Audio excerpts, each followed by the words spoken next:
the sky. The grass turns green, the flowers bloom, and I stop asking why. Because I know with hope there's always a better tomorrow. It's hard to believe the best, but you can't win if you give up. Even if it doesn't work out like I planned, I'm choosing to believe, and I know it's hard to understand. We can't always see the plan, but we have a choice and this is mine. I'm choosing to believe. I'm choosing to believe.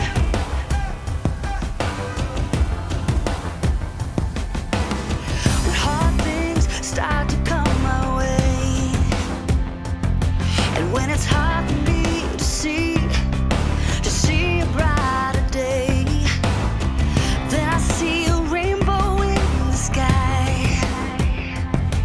I can feel the love around me. I feel like I can fly, because I know with hope there's always a better tomorrow. It's hard to believe the best, but you can't win if you give up. Even if it doesn't work out like I planned, I'm choosing to believe, and I know it's hard to understand. We can't always see the plan, but we have a choice and this is mine.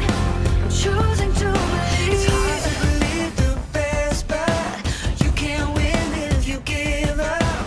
Even if it doesn't work out like I planned, I know it's hard to understand, and we can't see the bigger plan. We have a choice, and this is mine.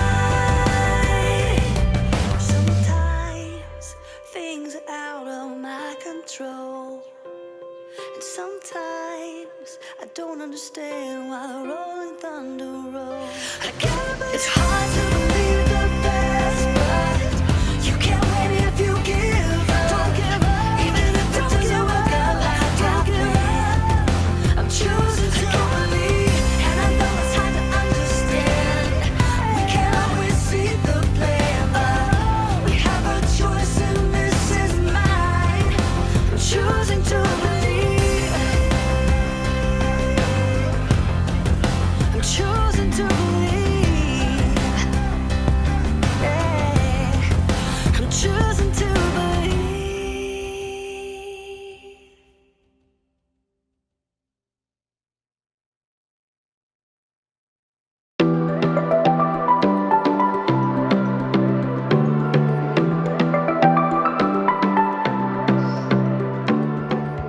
Oh, we're on. What's up, everyone? I'm Jacob. Have you ever been stuck inside your home? Maybe because of bad weather or because of a lockdown? Or how about this?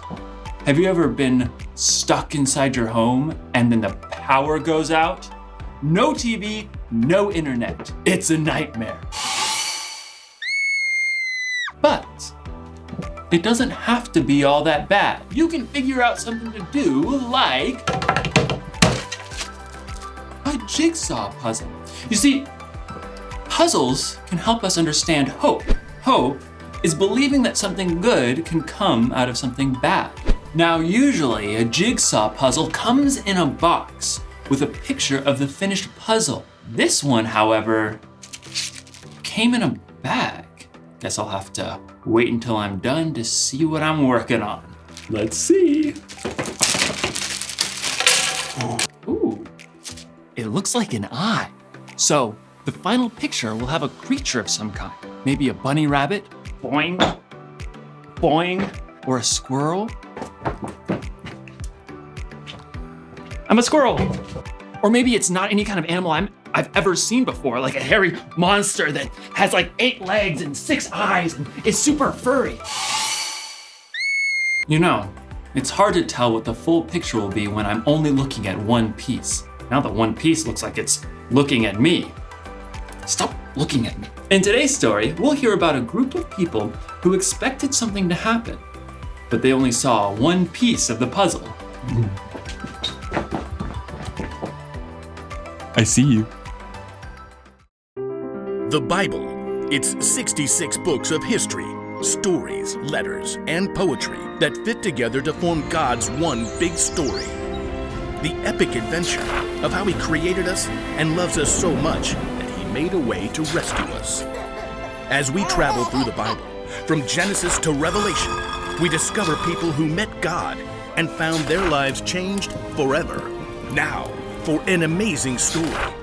Inspired by the book of John, chapter 12, verses 9 through 16. When Jesus raised his friend Lazarus from the dead, news spread quickly. Many people believed in Jesus, and the religious leaders flew into a rage.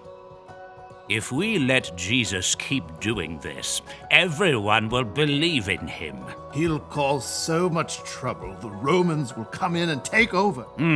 So, it's decided. We will remove him. Please note the air quotes. For a time, Jesus went away to the village of Ephraim. As the Passover feast neared, the people of Jerusalem began to look for him. Isn't he coming to the feast? He'd be a fool. The Pharisees have given orders to arrest him. Jesus wasn't threatened by the religious leaders. He was following the plan that God had set in motion long before. And with his disciples, Jesus returned to the town of Bethany. From there, he made plans to enter Jerusalem. He told two of his friends. Go to the village ahead of you. As soon as you get there, you will find a donkey tied up. Her colt will be with her. Village, check. Donkey, check. Colt, check. Untie them and bring them to me. Untie. Wait, what? We can't just go taking someone's donkeys. Anyone says anything to you, say that the Lord needs them. The Lord needs them. Check. And the owner will send the donkeys right away. We're on it. The disciples had entered the town, just as Jesus had instructed them. Well, there they are. And now we will just calmly untie them like we walk off every day with donkeys that don't belong to us. No biggie. Hey! Those are my donkeys. The Lord needs them. Oh, well, in that case, just remember the big one kicks real bad. And she likes figs. Jesus' friends brought the donkey to him and laid their coats across the colt's back for Jesus to sit on. He's walked a gazillion miles. Why does he want to ride a donkey now? Jesus wasn't too tired to walk. He was carrying out the plan that God had set in motion long before. Hundreds of years earlier, the prophet Zechariah had written, Say to the city of Zion, see, your king comes to you. He is gentle and riding on a donkey. Now Jesus was showing everyone that he was the king that God had promised. As he rode towards Jerusalem, excitement rippled through the crowds of travelers. They threw their coats down on the ground, making a path for him. Others broke large branches off of nearby palm trees, laying them across the road or waving them high.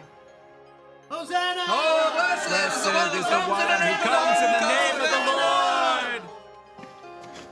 Some people ran ahead of Jesus as others streamed behind in a joyful, glorious parade. Hosanna!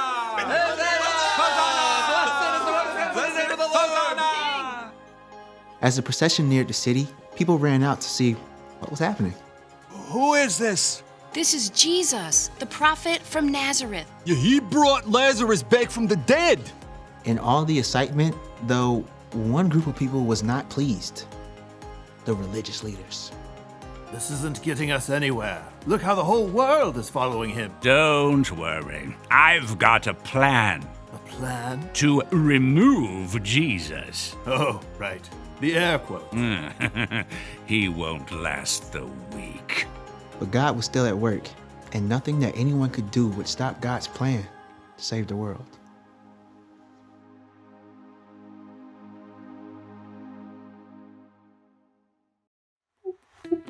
Oh, nice. Oh, hey, I didn't see you there. So anyway, many people believed Jesus was the Messiah, the Savior who came to rescue them, and they were right. But they thought that meant that Jesus was going to take over right then and take over as their king. And they were about to be very disappointed.